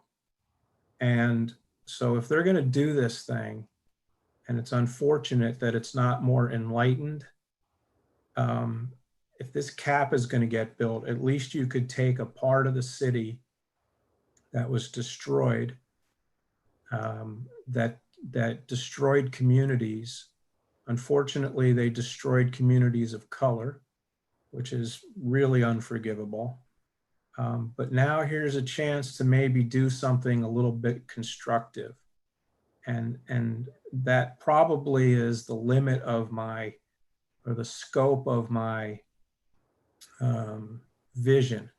And obviously, through the conversations that we've been having here, that vision and that scope is far too limited. I don't know how you could restore justice in a neighborhood like Albina, but I do know that when I pass through Broadway and Weidler, which I do frequently, it's not a place for people. It's dominated by dangerous motorized vehicles. And so if there's some way that that could be improved, then I would feel like I did something good on this committee. And that's, I know the scope is limited, but I'm a very pragmatic person. I've had a lifetime of management, which is where you have problems and you have problem solving techniques. And so it seems to me like we're coming into this process late, like ODOT has ideas for how this is going to be, and they're probably not going to listen to what we have to say. So if they're going to do it anyway, my feeling was that it should bring some livability to that whole area for everyone, for people of color and for people in general. That's Thank you. pretty much all I have to say. Thank you. Thank you for joining in. Jenny, I'm going to invite you to the table here. Feel free to step in or not, however you want to be. Thank you for the opportunity to speak. I'm finding myself in a difficult place at these meetings because I technically here representing an organization, not myself. And that organization represents businesses in the Lloyd neighborhood and large businesses especially. And these are not voices that need to be amplified. These are voices of influence. So I'm just gonna step back and listen. I deeply appreciate your humility, Jenny. Thank you for acknowledging that. Anyone else?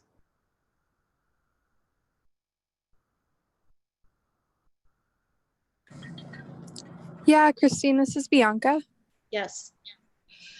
Yeah, so I just have an idea for ODOT, something that I think will sort of be like a game changer for them, or imperative, or a pivotal shift in maybe how they do things. And this is something that I'm willing to maybe even take on and lead, is drafting some sort of interview or survey directly for families or individuals who have been in this community and neighborhood for several decades, and sort of just getting their view and perspective on how they think things are going with the project, and maybe even doing that over time.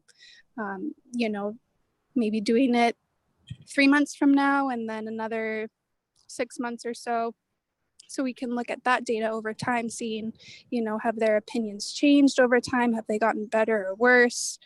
Yeah, just doing more community engagement, taking those opinions and seeing if they can be implemented somehow into the project. That's what I would say. Thank you. Thank you so much for that type of thinking. Really appreciate that. So I'm going to keep us on track, on time. I deeply appreciate this conversation, making sure that everyone's voices are heard, and that ODOT walks away with a lot of things to consider this evening. So I'm going to go ahead and share my screen and give you a heads up into our next session, which will be July 23rd at 5:30. We're going to go back and look at the charter. You'll have it again, and we will be able to have that conversation, because it was a very thick and juicy conversation that we had around it last month. We'll look at the project values statement. The executive steering committee is working on that as we speak. They worked on that document yesterday, and it is being refined. And so we really want to have coordination between the ESC, the COAC, and us. We'll continue the design conversation, do a walking tour through our slides. And then I really want to address the 6 or 7 issues that were brought up last time, and make sure that we have a work plan going forward that I'll let you know. In July, we'll address the covers. In August, we'll address environmental concerns, and I'll lay out that work plan. So we'll make sure that those issues get surfaced and we spend specific time around that. So that's where we're headed for our July meeting. I am going to give time now to public comment. People will have up to 60 seconds to speak. Please raise your hand so Susan can unmute you. And I'm gonna stop sharing, because she has like this handy dandy timer on her computer that she's gonna share, because we're trying to be high tech here. Yes. All right, I will, looks like we have a hand raised here. So let me go ahead and share my little timer. And then let me check and see who I am going to be calling on. It looks like we have one hand raised, and that would be S. Renee Mitchell. So I am going to unmute S. Renee Mitchell and invite you to speak to us for a minute, please. Yes, thank you. So can you hear me okay? Yes. Okay, so I'll try to keep it brief, 60 seconds. Okay, so I would just like to say that this feels like a hearing session rather than a listening session. And the listening session, I feel what needs to happen is there needs to be a space, right? So that you're going to hear, I don't know, however many meetings that you have, however many surveys, you're going to continue to hear the distress, the sadness, the hurt, the anger, the emotion. Why? Because ODOT has wounded this community and has never really offered an apology, right? So we have all of this anger and bitterness that's draining the life out of our community. And we don't have an opportunity to make sense of it or even have the space to consider the possibilities of what can happen with this project, because we are focused on the fact that we have not been seen or we have not been heard. Even when John was talking about that he hadn't been invited to the meeting, and he mentioned, I'm part of the Soul District. Well, if we were hearing, like listening, not just hearing, somebody from ODOT should have said, you know, I'm sorry you didn't get a chance to come to that meeting. You're an important part of this community. Somebody should have heard him, like acknowledged him, you know, and it just feels like that's not happening. Thank you very much for your comment. Christine, I do not see any other hands up. Oh, I see two people have raised hands. Not that are attendees. So no one to make additional public comment, Christine. All right.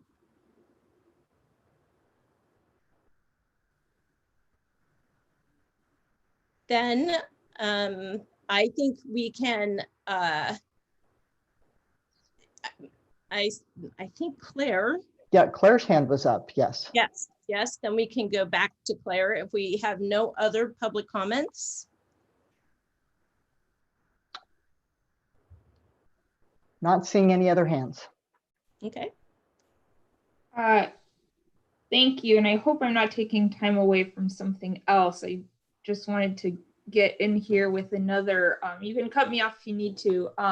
In terms of measurable goals, the question we were on before, I think something that's important for ODOT to look at, and because I know this is one of ODOT's like core values, is safety.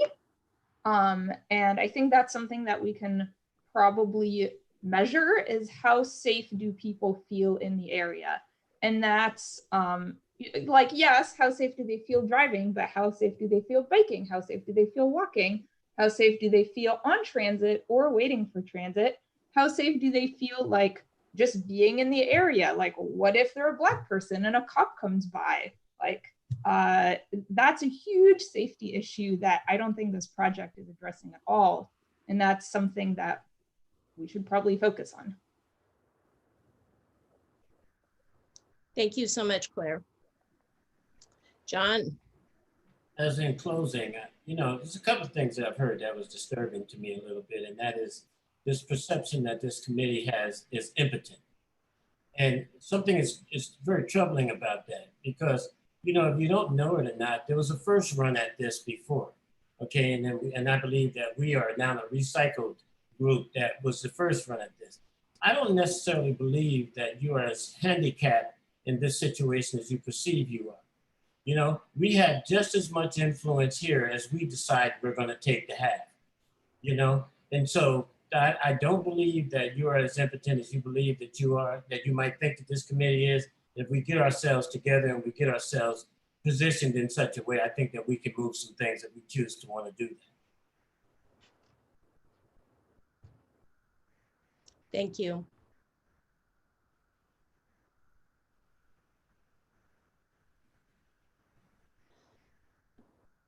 Well, that is the end of our meeting this evening.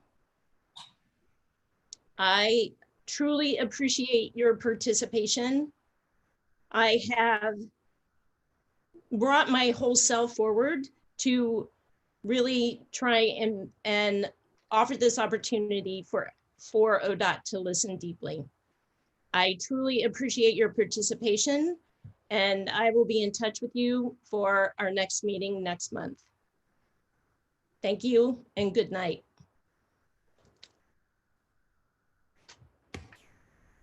Thank you, Christine. Thank you, Christine. Thank you.